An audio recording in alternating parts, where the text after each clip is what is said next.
अच्छा जी, अब हम लास्ट टॉपिक हमारा है इस यूनिट का और वो ये डिटेल है कि कोई भी सेल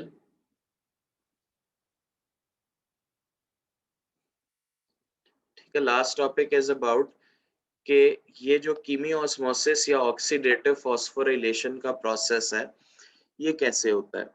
तो हमारा टॉपिक ये है ऑक्सीडेटिव फॉस्फोराइलेशन। ऑक्सीडेटिव फॉस्फोराइलेशन का प्रोसेस जिस तरह मैंने पहले भी एक्सप्लेन किया है,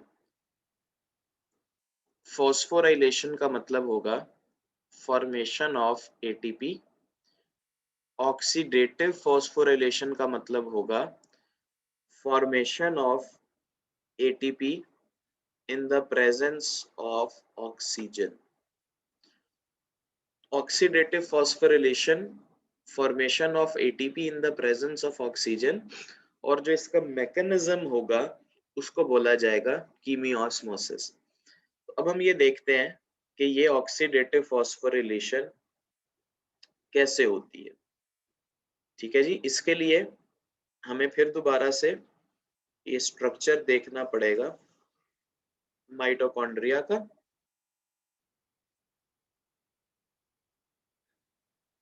ठीक है, ये माइटोकॉन्ड्रिया की आउटर मेम्ब्रेन,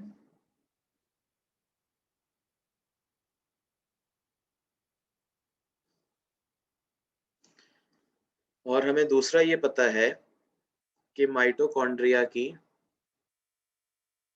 ये जो इनर मेम्ब्रेन है इस पे इनफोल्डिंग्स हैं, जिन इनफोल्डिंग्स को हम कहते हैं क्रिस्टे। फिर हमने ये भी देखा कि क्रिस्टे पे बहुत सारे एंजाइम्स होते हैं, जिन एंजाइम्स में इलेक्ट्रॉन ट्रांसपोर्ट चेन के एंजाइम्स भी आते हैं और एक एंजाइम एटीपी सिंथेज भी है जिसको हम F1 पार्टिकल भी कहते हैं। ठीक है, तो this enzyme which is embedded in mitochondrial membrane, inner membrane, और इस embedded enzyme को F1 पार्टिकल भी कहा जाता है। ये मेम्ब्रेन में embedded होता है। तो यहाँ पर ऐसे काफी सारे एंजाइम्स होंगे जिनको हम F1 पार्टिकल कहेंगे। There are lots of enzymes.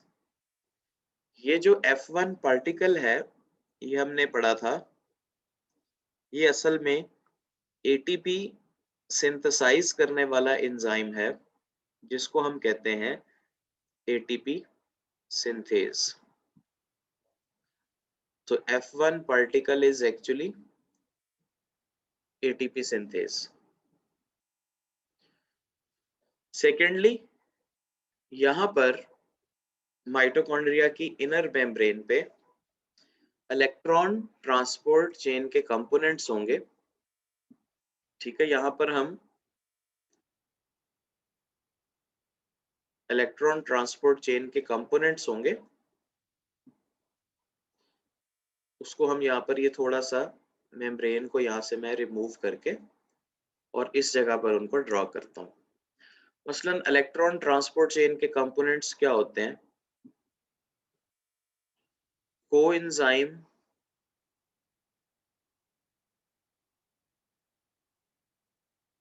Q, उसके बाद साइटोक्रोम कॉम्प्लेक्स आ जाता है, साइटोक्रोम बी, साइटोक्रोम सी, साइटोक्रोम ए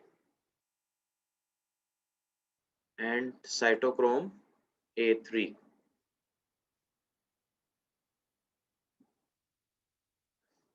साइटोक्रोम सी, एक second, cytochrome a and cytochrome A3। ठीक है, तो ये इस तरह की इलेक्ट्रॉन ट्रांसपोर्ट चेन इस पूरी मेम्ब्रेन पे फ्रीक्वेंटली प्रेजेंट होगी। Coenzyme Q, cytochrome B, cytochrome C, cytochrome A और A3। अच्छा, अब हमने जैसे कि पढ़ा कि माइटोकॉन्ड्रिया में यहाँ पर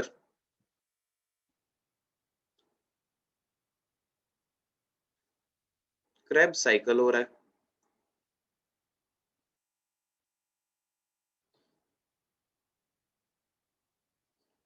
और हमने देखा कि ये जो क्रेब्स साइकिल है, एक क्रेब्स साइकिल,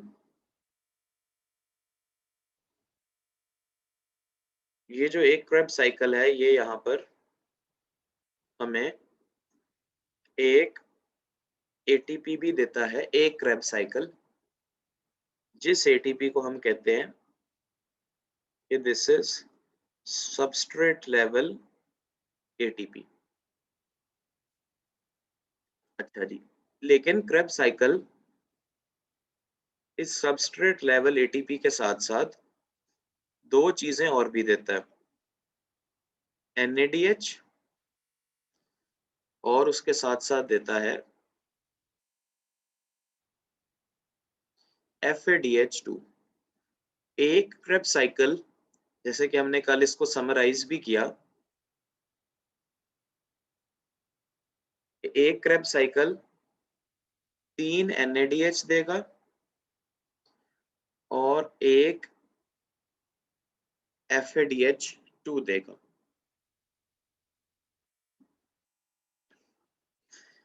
अब ये जो NADH और FADH यहाँ पर हमारे पास आ गए हैं एक क्रेब्स साइकिल से, जिनको थोड़ा सा रीअरेंज कर लेने दीजिए कि हम ज्यादा बेटर अंडरस्टैंड कर सकें।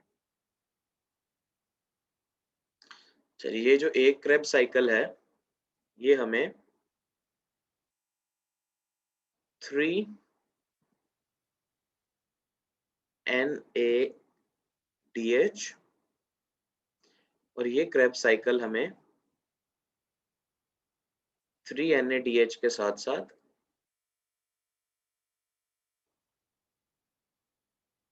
एक FADH2 भी देता है। अब ये जो NADH और FADH2 हैं, रिड्यूस्ड फॉर्म्स हैं, इनके पास इलेक्ट्रॉन्स और प्रोटॉन्स हैं। अब यहां से यही NADH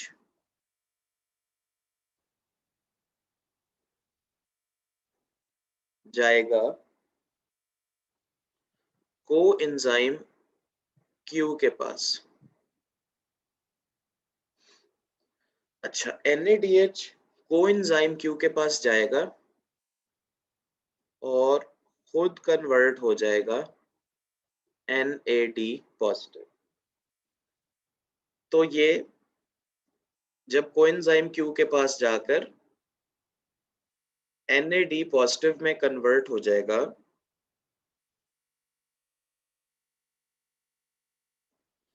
तो यहां पर इसने इलेक्ट्रॉन्स दे दिए, 2 इलेक्ट्रॉन्स और प्रोटॉन्स भी, जिसकी वजह से NAD पॉजिटिव बना है। तो इसने, ये क्रेब्स साइकिल वाला NADH है, क्रेब्स साइकिल वाला NADH है, और यहाँ पर इसने 2 इलेक्ट्रॉन्स और प्रोटॉन्स को रिलीज कर दिया। कोएंजाइम Q इन 2 इलेक्ट्रॉन्स को ट्रांसफर करेगा साइटोक्रोम B की तरफ, B इन 2 इलेक्ट्रॉन्स को ट्रांसफर करेगा साइटोक्रोम C की तरफ। ठीक है, यहाँ पर 2 इलेक्ट्रॉन्स और प्रोटॉन्स दे दिए इसने। C जो है वो ट्रांसफर करेगा A की तरफ, A ट्रांसफर कर रहा होगा A3 की तरफ। ये इलेक्ट्रॉन ट्रांसपोर्ट चेन के कैरियर्स हैं। कोएंजाइम क्यू, अब आप जब बुक में इसे देखेंगे तो सबसे टॉप पे कोएंजाइम क्यू को, फिर बी को, फिर सी को, ए और A3 को लिखा हुआ है। तो इनका एनर्जी लेवल है इस तरह कि सबसे हाई एनर्जी लेवल पे कोएंजाइम क्यू होगा। इसको मैं अभी अलहदा से नीचे भी मेंशन करूंगा, अभी फिलहाल हम इसको माइटोकॉन्ड्रिया के अंदर डायग्राम में देख रहे हैं। साइटोक्रोम A3 से इलेक्ट्रॉन और यहाँ से जो प्रोटॉन्स रिलीज हुए थे, इनको एक्सेप्ट करने के लिए we need a final electron acceptor। जो final electron acceptor respiratory chain में होता है, दैट इज ऑक्सीजन, जिसको ऐसे लिखा जाता है हाफ O2। इसमें ये प्रोटॉन्स भी ऐड हो जाएंगे और यहां से आने वाले इलेक्ट्रॉन्स भी, तो ये इलेक्ट्रॉन्स को भी एक्सेप्ट करेगा, प्रोटॉन्स को भी एक्सेप्ट करेगा, और ऑक्सीजन प्रोटॉन्स और इलेक्ट्रॉन्स को एक्सेप्ट करके कन्वर्ट हो जाएगा वाटर में, तो वाटर की फॉर्मेशन होगी यहाँ पर। तो देखें ये NaDH, इसने प्रोटॉन्स, क्योंकि NaDH प्लस H प्लस लिखा जाता है, तो इसने प्रोटॉन्स और ये इलेक्ट्रॉन यहाँ पर कोएंजाइम Q को दिए। ये इलेक्ट्रॉन Q से B, B से C, C से A, A3 से इनको एक्सेप्ट किया। फाइनल इलेक्ट्रॉन एक्सेप्टर जो कि फोटोसिंथेसिस में NADP पॉजिटिव था, यहाँ पर फाइनल इलेक्ट्रॉन एक्सेप्टर ऑक्सीजन है, इसने एक्सेप्ट किए, वाटर में कन्वर्ट हो गया।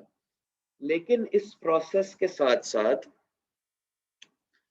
जो यहाँ पर मुसलसल इनके टूटने से H पॉजिटिव भी बनते हैं, इन H पॉजिटिव आयंस को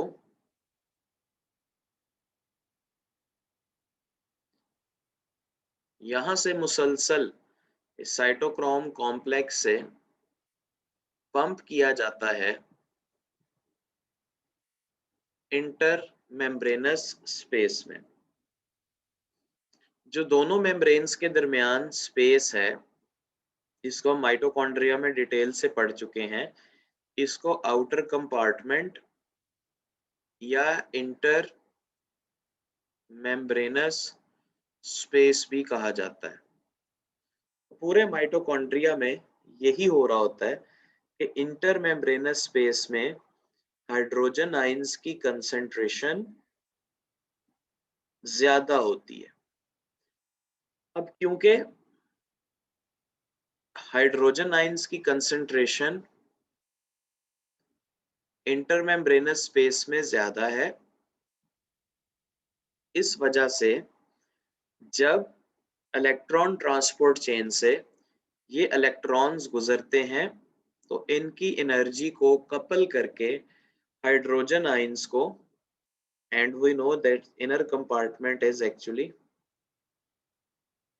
मैट्रिक्स। तो यहां से इलेक्ट्रॉन ट्रांसपोर्ट चेन इन इलेक्ट्रॉन्स की एनर्जी को इस्तेमाल करते हुए मुसलसल हाइड्रोजन आयंस को मैट्रिक्स से इंटर मेम्ब्रेनस स्पेस की तरफ, this is inter membranous space, तो उसकी तरफ पंप करती रहेगी। Hydrogen ions will be pumped from matrix to inter membranous space. इनको यहाँ पर पंप कौन कर रहा होगा? तो यहाँ पर इलेक्ट्रॉन मूव करने से ये जो इलेक्ट्रॉन ट्रांसपोर्ट चेन के कैरियर्स हैं ये कर रहे होंगे मूव। पता है कि through out the membrane electron transport chain के कैरियर्स होते हैं। तो इलेक्ट्रॉन्स की एनर्जी को इस्तेमाल करते हुए हाइड्रोजन आयंस को पंप किया जाता है और हाइड्रोजन आयंस की कंसंट्रेशन को ज्यादा मेंटेन किया जाता है इंटरमेम्ब्रेनस स्पेस में। अच्छा जी, ऑल राइट। अब देखें यहाँ पर हमने ये पढ़ा कि क्रेब्स साइकिल से NADH और FADH मिले थे। NADH और सेम इसी तरह, मतलब यहाँ पर मैंने मेंशन नहीं किया, सेम काम FADH2 कर रहा होगा।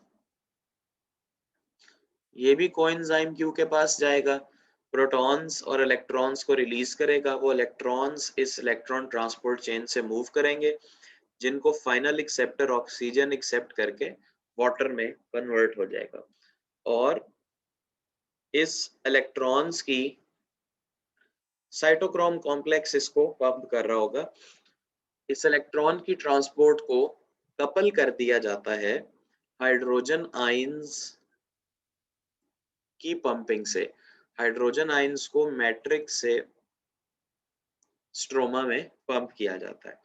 जिस तरह मैंने यहाँ पर फ्रीक्वेंटली मुख्तलिफ जगहों पर दिखाया कि ये हाइड्रोजन आयंस इनकी पंपिंग हो रही होगी और ये मैट्रिक्स से स्ट्रोमा की तरफ पंप हो रहे होंगे। ठीक है, तो ये hydrogen ions these are being pumped. For example यहाँ पर तो मैट्रिक्स से इंटरमेम्ब्रेनस स्पेस की तरफ मूवमेंट क्या हो गई, इसको बोलेंगे एक्टिव ट्रांसपोर्ट और पंपिंग। अब क्योंकि इंटरमेम्ब्रेनस स्पेस में हाइड्रोजन आयंस की कंसंट्रेशन को ज्यादा मेंटेन रखा जाता है, तो ये हाइड्रोजन आयंस हाई कंसंट्रेशन से लो कंसंट्रेशन मूव करते हैं through this ATP synthase enzyme. जो एटीपी सिंथेज है एंजाइम, इसको हम F1 पार्टिकल भी कहते हैं। तो ये हाइड्रोजन आयंस इस एटीपी सिंथेज से from a region of higher concentration to a region of low concentration move करेंगे, यानी कि इंटर मेम्ब्रेनस स्पेस से मूव कर रहे होंगे टुवर्ड्स मैट्रिक्स। जब एटीपी सिंथेज से ये मूव कर रहे होंगे, हमें पता है कि जो एटीपी सिंथेज है वो इस हाइड्रोजन आयंस के ग्रेडियंट को इस्तेमाल करते हुए यहाँ पर एडीपी एंड फॉस्फेट को मिलाकर सिंथेसाइज करना शुरू कर देगा ATP, energy currency. Similarly in जगहों पर भी एटीपी की सिंथेसिस शुरू हो जाएगी। तो हाइड्रोजन आयंस ने, क्योंकि यहाँ पर जैसे कि हमने कहा जी कि ये इंटरमेम्ब्रेनस स्पेस में हाइड्रोजन आयंस की कंसंट्रेशन ज्यादा होती है और यहाँ पर हमने पढ़ा कि ये एंजाइम एटीपी सिंथेज होता है। तो जो एटीपी सिंथेज है इसमें से hydrogen ions high concentration intermembranous space से मूव करते हुए मैट्रिक्स की तरफ आते हैं और इन हाइड्रोजन आयंस के ग्रेडियंट को इस्तेमाल करते हुए ये ATP synthase enzyme ADP and phosphate को मिला के सिंथेसाइज करता है एटीपी। अब इस एटीपी की सिंथेसिस कब हुई? एटीपी की सिंथेसिस लिंक्ड है इस इलेक्ट्रॉन की ट्रांसपोर्ट और हाइड्रोजन आयंस की पंपिंग से। कि जब इलेक्ट्रॉन्स गुजरते हैं हाइड्रोजन आयंस को पंप किया जाता है from a region of low concentration to high, और उसके बाद ये हाई टू लो कंसंट्रेशन ये हाइड्रोजन आयंस मूव करते हैं। और जब ये एटीपी सिंथेज एंजाइम में से मूव करके आते हैं मैट्रिक्स, तो इनके ग्रेडियंट को इस्तेमाल करते हुए एटीपी बनाई जाती है। ये जो प्रोसेस जिसमें हाइड्रोजन आयंस मूव कर रहे हैं from intermembranous space two matrix, इस प्रोसेस को बोलते हैं कीमीओस्मोसिस, जो हमने फोटोसिंथेसिस में भी पढ़ा। तो एटीपी की सिंथेसिस का जो मैकेनिज्म है, यानी chemiosmosis is mechanism of ATP synthesis।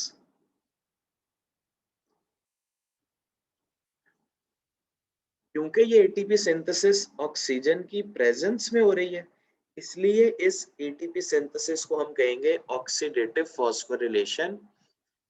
लेकिन ये जिस मैकेनिज्म से हो रही है उस मैकेनिज्म को लिखा जाएगा एटीपी सिंथेसिस बाय केमियोस्मोसिस।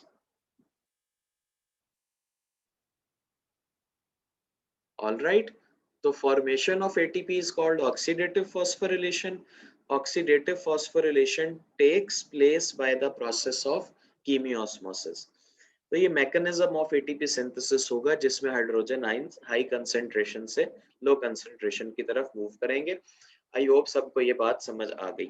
अब इसको जब नॉर्मली लिखा जाता है, जिस तरह हमारी बुक में फ्लो शीट बनी हुई है, तो वो कुछ इस तरह है कि आप डायग्राम में बुक में भी देखेंगे तो लेफ्ट साइड पे एक एरो नजर आएगा जिसको लिखा हुआ है एनर्जी लेवल। तो जब माइटोकॉन्ड्रिया से बाहर निकाल के एक फ्लो शीट की फॉर्म में इसको लिखा जाता है तो वो उसके एनर्जी लेवल्स के मुताबिक लिखा जाता है।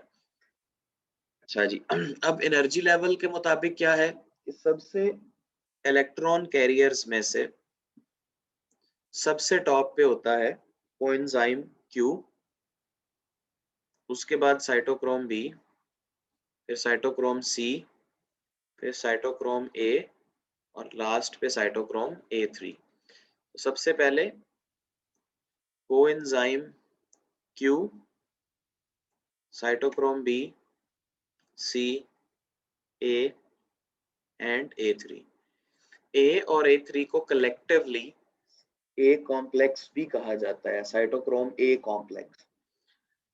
अब फ्लो शीट पे दिखाने का तरीका थोड़ा सा मुख्तलिफ होता है कि जी कोएंजाइम क्यू को इससे ज्यादा एनर्जी लेवल पे ये रिड्यूस्ड NAD होता है जिसको NADH कहा जाता है। ये NADH अपने पास प्रोटॉन्स और इलेक्ट्रॉन्स रखता है।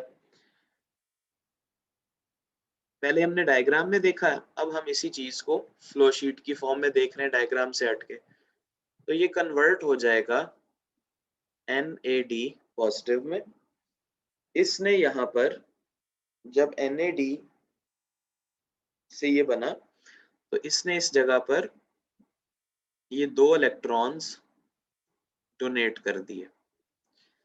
ये इलेक्ट्रॉन्स साइटोक्रोम कोएंजाइम से साइटोक्रोम बी की तरफ गए, बी से सी की तरफ, सी से ए की तरफ, डाउन देयर ग्रेडियंट, ए से A3 की तरफ, और A3 ने ये इलेक्ट्रॉन्स ट्रांसफर कर दिए ऑक्सीजन को, जिसको हाफ O2 लिखा जाएगा, और इसके साथ साथ इस हाफ O2 के साथ यहाँ पर प्रोटॉन्स भी ऐड होंगे जो कि रिलीज किए गए थे, और 2 इलेक्ट्रॉन्स को एक्सेप्ट करके यहाँ पर बन जाएगा वाटर का मॉलिक्यूल H2O।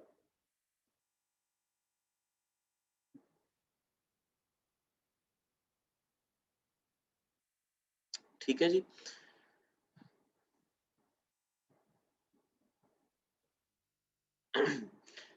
तो यहाँ पर वाटर की फॉर्मेशन हो जाएगी। अब यहाँ पर जब बुक में आप देखते हैं तो ये इन ट्रांसफर्स के दौरान, मतलब अब similarly in the very same pattern NADH के साथ साथ यही काम FADH2 ने भी करना है। ये जो FADH2 है इसने भी प्रोटॉन्स और इलेक्ट्रॉन्स ट्रांसफर करने हैं, खुद ही FAD में कन्वर्ट हो जाएगा।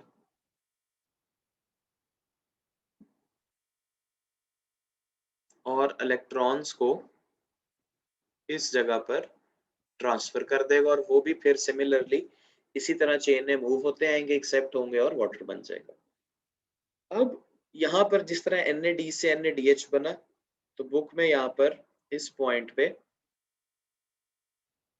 ADP और फॉस्फेट को मिला के बना दी गई ATP। सिमिलरली सेकेंड ATP का मॉलिक्यूल B और C के दरमियान दिखा दिया, ADP प्लस phosphate, तो it leads to formation of ATP। इसी तरह तीसरा मॉलिक्यूल इस जगह पर दिखा दिया, A3 से इलेक्ट्रॉन ट्रांसफर हुआ तो जी ADP से बन गई ATP। असल में ये वही ATP है, ये जो 3 जगहों पर बन रही है, दैट इज जिसका हमने डिटेल्ड मैकेनिज्म इस पॉइंट पे पढ़ा है, जिसका हमने डिटेल्ड मैकेनिज्म इस पॉइंट पे पढ़ा है कि इस जगह से जब इलेक्ट्रॉन्स गुजरते हैं तो हाइड्रोजन आयंस की पंपिंग होती है और फिर hydrogen ions from an area of high concentration to area of low concentration move करते हैं पैसिवली।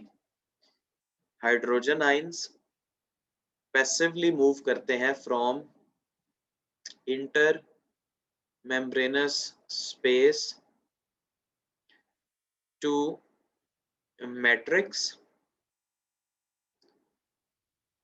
ये जो मूवमेंट होती है it is passive because this movement is passive from intermembranous space to matrix।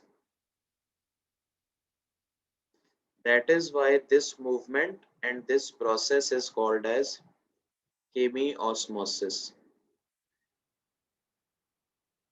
ठीक है, तो ये असल में ATP वही है जो ये कीमियोस्मोसिस से बन रहे हैं। इनको 3 जगहों पर दिखा दिया, आप ये जगह याद रखें कि कोएंजाइम Q को जब ट्रांसफर किया जाता है तब कीमियोस्मोसिस के लिए जो हाइड्रोजन आयंस है उसका ग्रेडियंट जनरेट होता है, जब B से C में ट्रांसफर होता है तब ऐसा किया जाता है, और जब A3 से ऑक्सीजन ट्रांसफर होती है तब ऐसा किया जाता है। अब यहाँ पर 3 ATP क्यों दिखाए हैं? तो हमारी बुक के मुताबिक थ्योरेटिकल कैलकुलेशन ये है कि जब एक NADH का molecule when one NADH goes into respiratory chain, ये इलेक्ट्रॉन्स देता है, तो it produces energy for the generation of 3 ATP molecules, which is not very updated information, लेकिन हमारी बुक के मुताबिक ऐसे ही है। इसी तरह इसके मुताबिक एक FADH2 जब इलेक्ट्रॉन ट्रांसपोर्ट चेन में जाता है तो it provides energy for the generation of 2 ATP molecules. ठीक है, तो ये 3 ATP इसलिए दिखाए हैं कि एक NADH इलेक्ट्रॉन ट्रांसपोर्ट में जाके 3 ATP बनाता है और एक FADH इलेक्ट्रॉन ट्रांसपोर्ट में जाकर 2 ATPs को सिंथेसिस करेगा। चलिए इसी चीज को, ये जो कंट्रोल है ATP सिंथेसिस का, तो this control of ATP synthesis, it is maintained by feedback mechanism। Negative feedback की आपको पता है कि ये ज्यादा होता है, तो ये जो पूरा प्रोसेस है सेलुलर रेस्पिरेशन का, इस पूरे प्रोसेस को कंट्रोल किया जाता है फीडबैक मैकेनिज्म से, जिसकी कुछ डिटेल जिन्होंने एंजाइम्स का टॉपिक पढ़ा है वो उसमें पढ़ चुके हैं। ये फीडबैक मैकेनिज्म कहाँ है? जो बायोएनर्जेटिक्स का लास्ट पेज है उस पे ये बना हुआ है, मैं इसको एक्सप्लेन भी कर देता हूँ वहीं से इमेज लेके, तो फीडबैक मैकेनिज्म है उसको एक्सप्लेन करने की कोशिश करता हूँ।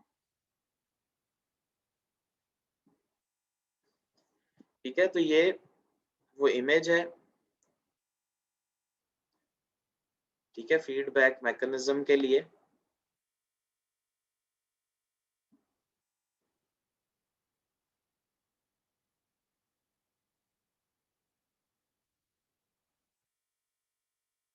ठीक है, इसको इमेज को जरा एडजस्ट कर लूं मैं।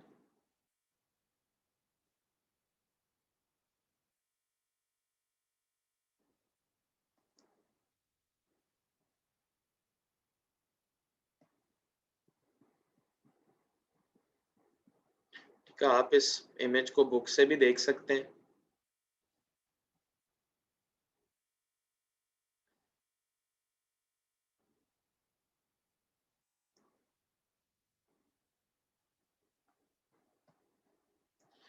ठीक, आई थिंक अब ये सबको विजिबल होगा फीडबैक मैकेनिज्म का ये इमेज।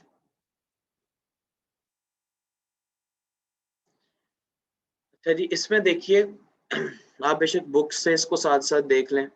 ये हमारे पास जो प्रोसेस है सेलुलर रेस्पिरेशन का, जैसे कि मैंने शुरू में भी बताया कि इसको हम स्टार्ट करते हैं कि ये ग्लूकोज से शुरू होगा। चलें जी।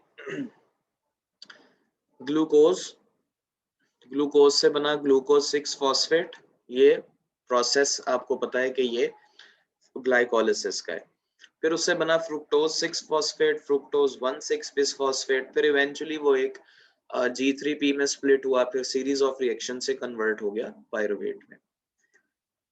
अब यहाँ पर देखिए एक एंजाइम लिखा हुआ है जो फ्रुक्टोज 6 फॉस्फेट को फ्रुक्टोज 1,6 बिस फॉस्फेट में कन्वर्ट करता है, जिसको मैंने आपको ग्लाइकोलिसिस में भी बताया।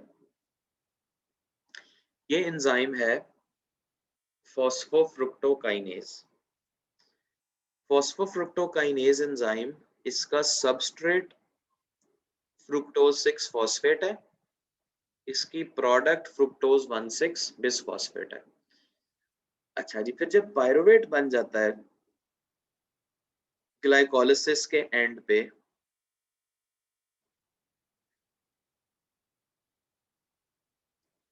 ठीक है, जब ग्लाइकोलिसिस के एंड पे ये बन जाता है हमारे पास, एक सेकंड दीजिएगा।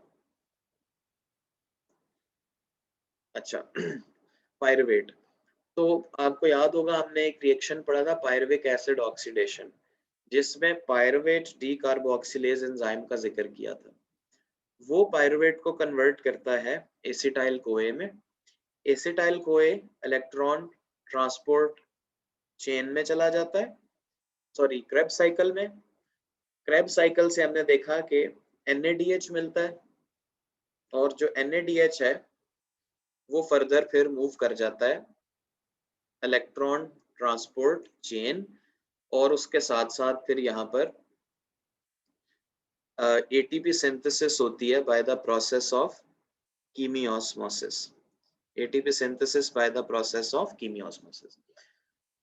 तो देखिए यहाँ से जो एरो आ रहा है ये इंडिकेट कर रहा है वो ATPs जो कि सबस्ट्रेट लेवल फॉस्फोरिलेशन से बने थे, ये ATP बना। इसी तरह क्रेब्स साइकिल में ये जो एरो जा रहा है ये भी इंडिकेट कर रहा है सबस्ट्रेट लेवल फॉस्फोराइलेशन। अलबत्ता जो ये एरो है जो कि कीमियोस्मोसिस से जा रहा है, ये शो कर रहा है ऑक्सीडेटिव फॉस्फोराइलेशन को। ठीक है, तो एंड प्रोडक्ट असल में सेलुलर रेस्पिरेशन की क्या है? ATP, जो कि सबस्ट्रेट लेवल फॉस्फोरिलेशन से भी आ रही है दो जगह से, ऑक्सीडेटिव फॉस्फोरिलेशन से भी आ रही है कीमियोस्मोसिस के थ्रू। अब फीडबैक मैकेनिज्म ये है कि जब ATP का लेवल इंक्रीज हो जाता है, दिस एरो मींस इंक्रीज, तो ATP एज अ इनहिबिटर काम करती है and it inhibits enzyme phosphofructokinase. तो खुद ही देखिए ना, ये फीडबैक ही बन गया। Increase level of ATP inhibits phosphofructokinase, क्योंकि ATP एंड प्रोडक्ट है और एंड प्रोडक्ट ने इनिशियल एंजाइम को ब्लॉक कर दिया। जाहिर है परमानेंटली ब्लॉकेज नहीं होगा, टेम्परेरी ब्लॉकेज होगा, लेकिन ब्लॉक तो किया। तो क्योंकि इसने फॉस्फोफ्रुक्टोकाइनेज को फीडबैक दिया कि भाई प्रोडक्ट इज सफिशिएंट, अब इस रिएक्शन की मजीद जरूरत नहीं है। तो आपने याद रखना है increased level of ATP phosphofructokinase का इनहिबिटर है। लेकिन इसके साथ साथ इसके साथ साथ इसका उल्ट भी है कि देखें क्रेब्स साइकिल एसिटाइल कोए होगा तो क्रेब्स साइकिल में सिट्रेट बनेगा। अगर क्रेब्स साइकिल नहीं हो रहा होगा, ठीक है, या देखें सिट्रेट जो है it is formed as a result of acetyl CoA. Enough amount में सिट्रेट होगा तो क्रेब्स साइकिल चलता रहेगा और एटीपी बनती, लेकिन जब सिट्रेट लेस होना शुरू हो जाएगा, कम होगा, तो इसका मतलब ये है कि सिट्रेट्स इस्तेमाल हो गए हैं और एटीपी सिंथेसिस रिक्वायर्ड है। तो डिक्रीज्ड लेवल ऑफ सिट्रेट ये भी इंडिकेटर होता है कि ये एक्टिवेट करता है इसी एंजाइम को, फॉस्फोफ्रुक्टोकाइनेज को। Increase level of ATP inhibit करता है फॉस्फोफ्रुक्टोकाइनेज और सिट्रेट का कम लेवल इसको एक्टिवेट करता है। तीसरी इसमें एक और एग्जांपल है और वो ये है increase level of NADH plus H plus. तो इसी तरह अगर सेलुलर रेस्पिरेशन में NADH का लेवल काफी इंक्रीज हो जाए तो ये भी एज अ इंडिकेटर काम करता है, एज अ फीडबैक इनहिबिटर काम करता है। और increased level of NADH inhibits pyruvate decarboxylase, जो कि पायरुविक एसिड ऑक्सीडेशन का एंजाइम है। तो यहाँ पर हमें तीन रिलेशंस पता लगे। एक यहाँ पर एक्टिवेट करता है फ्रुक्टोज फॉस्फोफ्रुक्टोकाइनेज को, तो ये फ्रुक्टोज 2,6 बिसफॉस्फेट है जो कि एक्टिवेट कर रहा होगा फॉस्फोफ्रुक्टोकाइनेज को। ये यहाँ पर लिखा नहीं हुआ था, इसको मैंने मेंशन कर दिया। तीन रिलेशंस पता लगे, इंक्रीज एटीपी फॉस्फोफ्रुक्टोकाइनेज को इनहिबिट करती है, डिक्रीज्ड सिट्रेट फॉस्फोफ्रुक्टोकाइनेज को एक्टिवेट करता है और इंक्रीज्ड NADH इनहिबिट करता है पायरुवेट डीकार्बोक्सिलेज को। तो आपने यहाँ से इस फीडबैक साइकिल से ये तीन रिलेशंस भी याद रखने हैं, ठीक है। अब इसके बाद लास्ट जो चीज है आज की,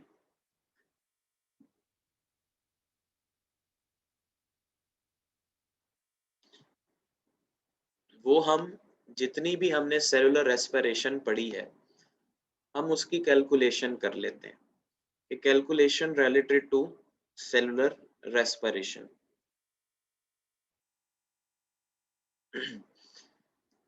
ठीक है, यहाँ पर मैं इसको, या आप भी नोट करें। अभी तक हमने पूरी सेलुलर रेस्पिरेशन जो पढ़ी है उसकी हम कैलकुलेशन करते हैं।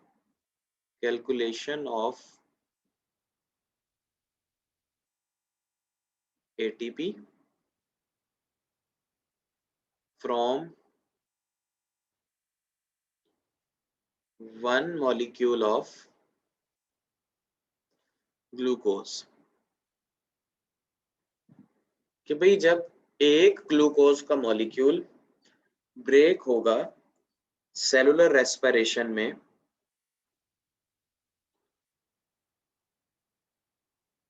तो ये जो ग्लूकोज का एक मॉलिक्यूल है ये जिस प्रोसेस से सेलुलर रेस्पिरेशन करेगा उसमें कितने ATPs जनरेट होंगे। तो इसकी मैं एक दफा ब्रीफ समरी फिर लिख देता हूँ ताकि कैलकुलेशन याद रखना आसान हो। ग्लूकोज ग्लाइकोलिसिस में जाएगा और हम एक ग्लूकोज की बात कर रहे हैं तो इसलिए केयरफुल रहिएगा। ग्लाइकोलिसिस के एंड पे बन जाएंगे 2 पायरुवेट्स। जो 2 पायरुवेट हैं ये दोनों बारी बारी जनरेट करेंगे 2 एसिटाइल कोए। जो 2 एसिटाइल कोए हैं they will be responsible for 2 Krebs cycle और 2 Krebs cycle से जो प्रोडक्ट्स बनेंगी they will go into electron transport chain। क्योंकि ये रेस्पिरेशन की है इसलिए इसको रेस्पिरेटरी चेन भी कहा जा सकता है। अब देखें, एक ग्लूकोज से सबसे पहले जो प्रोसेस होगा दैट विल बी ग्लाइकोलिसिस।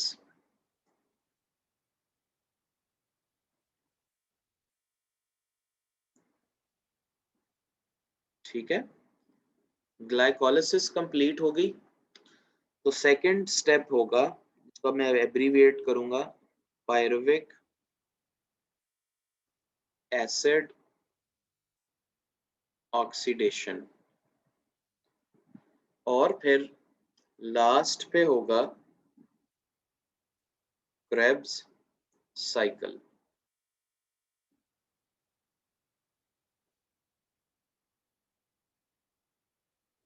चलिए, अब हर एक इसमें से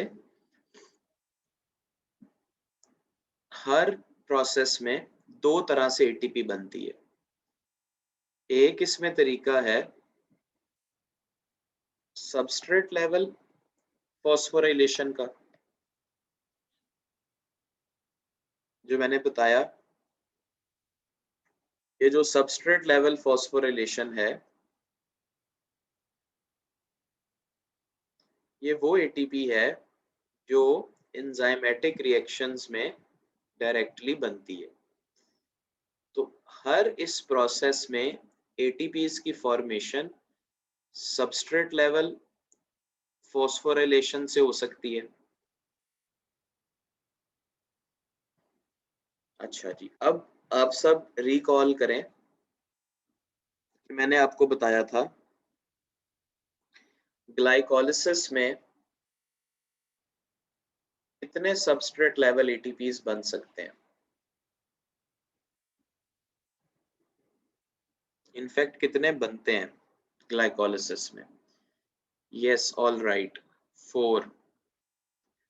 पायरुविक एसिड ऑक्सीडेशन में सबस्ट्रेट लेवल फॉस्फोराइलेशन नहीं होती। रिमेंबर, हम एटीपीज की कैलकुलेशन पढ़ रहे हैं। क्योंकि क्रेब्स साइकिल, रिमेंबर, अगर एक ग्लाइकोलिसिस होगी तो 2 दफा पायरुविक एसिड ऑक्सीडेशन और 2 दफा क्रेब्स साइकिल होगा, बिकॉज हम कैलकुलेशन कर रहे हैं 1 मॉलिक्यूल ऑफ ग्लूकोज से। तो 2 क्रेब्स साइकिल में 2 एटीपीज बनेंगी। सबस्ट्रेट लेवल फॉस्फोराइलेशन यानी कि सबस्ट्रेट लेवल एटीपीज। तो ये टोटल एक ग्लूकोज से जो सबस्ट्रेट लेवल एटीपीज हैं, एक ग्लूकोज से, दैट जो उनकी, अब हम इसको टोटल करेंगे, सॉरी, तो it will be 6 substrate level ATPs. 4 glycolysis से, 2 क्रेब्स साइकिल से। सबस्ट्रेट लेवल एटीपीज के बाद दूसरा जो प्रोसेस है जिसको हम बोलते हैं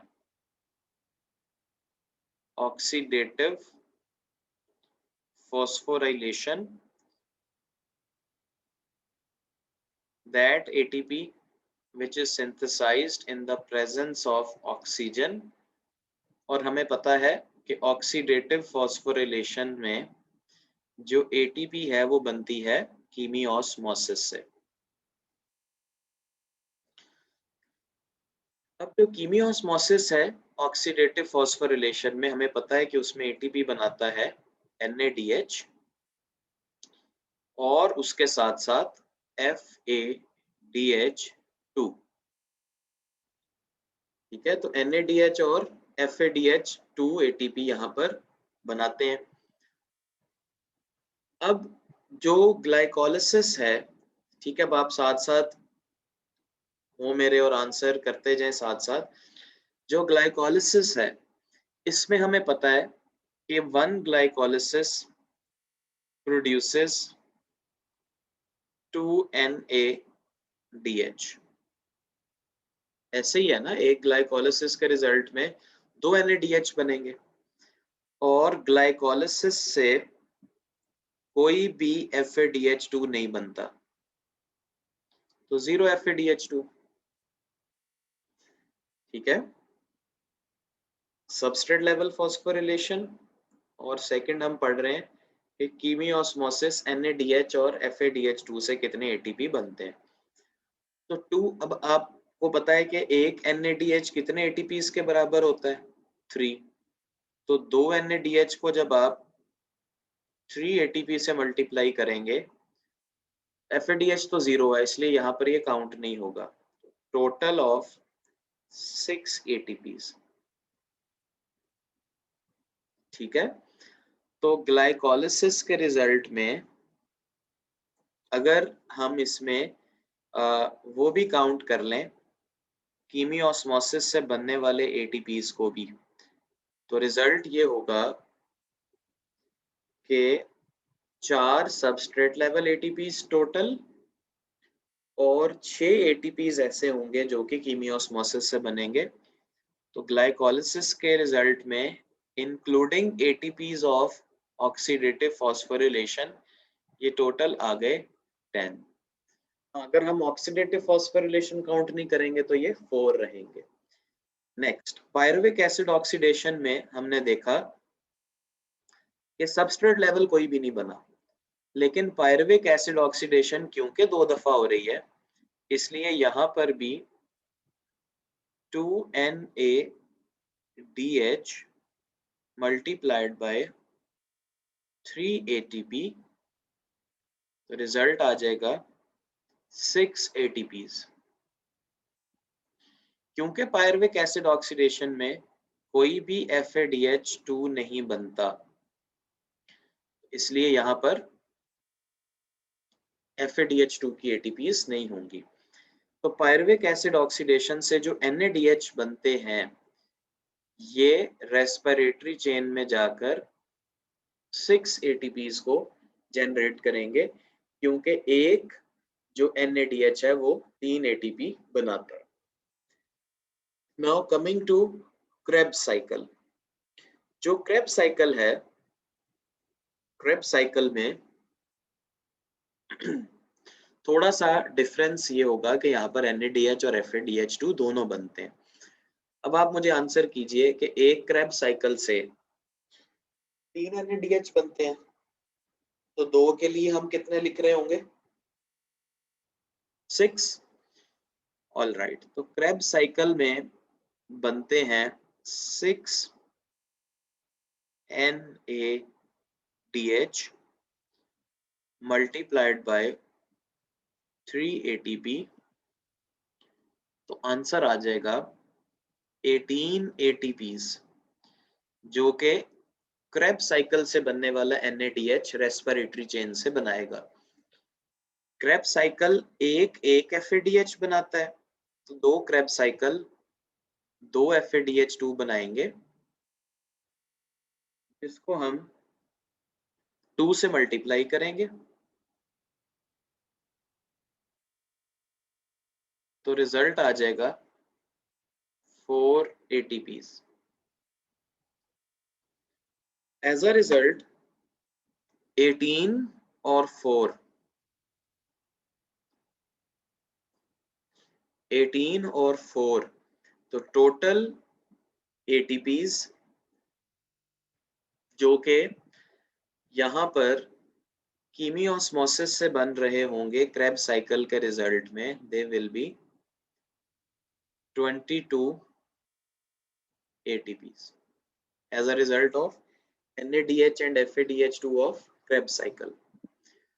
तो ये 22 और 2 यानी कि Krebs cycle सबस्ट्रेट लेवल और कीमियोस्मोसिस के रिजल्ट में एक ग्लूकोज की ब्रेकडाउन के रिजल्ट में बनाएगा 24 ATPs। अब हम ऑक्सीडेटिव फॉस्फोरिलेशन के ATPs को भी टोटल कर लेते हैं, तो 6 and 6 12 and 22, तो 12 और 22 टोटल हो जाएंगे 34। सबस्ट्रेट लेवल 6 ATP बनते हैं, फॉस्फोराइलेशन ऑक्सीडेटिव से बनते हैं 34 ATPs। अब इन दोनों को राइट और इसको डाउनवर्ड्स ऐड कर लें तो 10 और 6 16 और 24 40 और 34 और 6 भी बनेंगे 40 टोटल। अब आप मुझे बताइए कि ज्यादा एटीपी कीमियोस्मोसिस से बने हैं या सबस्ट्रेट लेवल फॉस्फोरिलेशन से बने?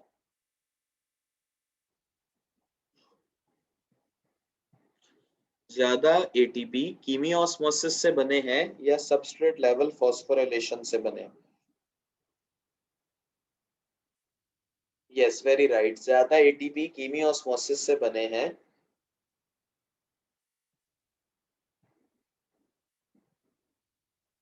ऑलराइट, 34।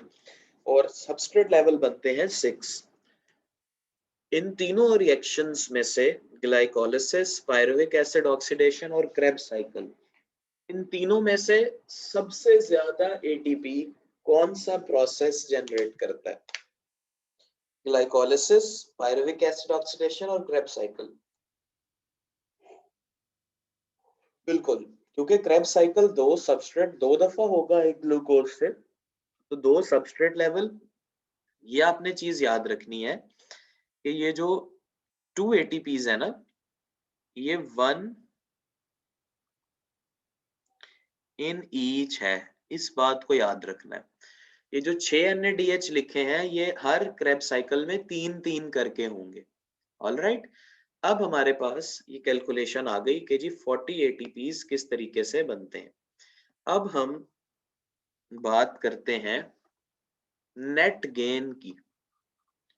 तो टोटल हो गया ना ये अभी हमारे पास कि भाई जो नेट गेन होता है एटीपीज का,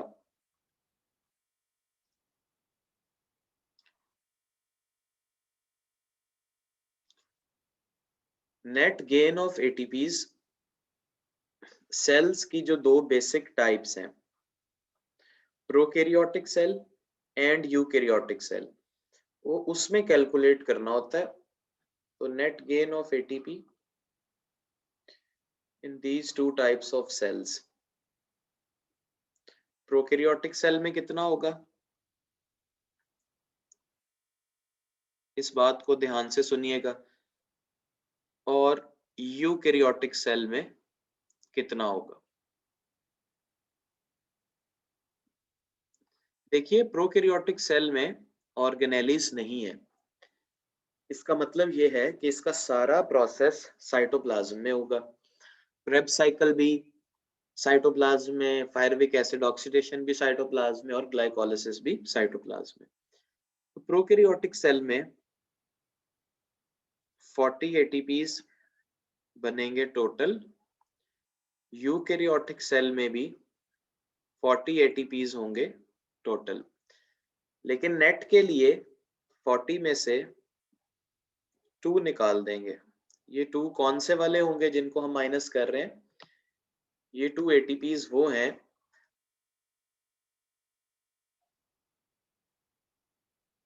जो कि ग्लाइकोलिसिस में इन्वेस्टमेंट फेज में इस्तेमाल हुए थे। तो ये आंसर आ जाएगा हमारे पास टोटल ऑफ 38 एटीपीज।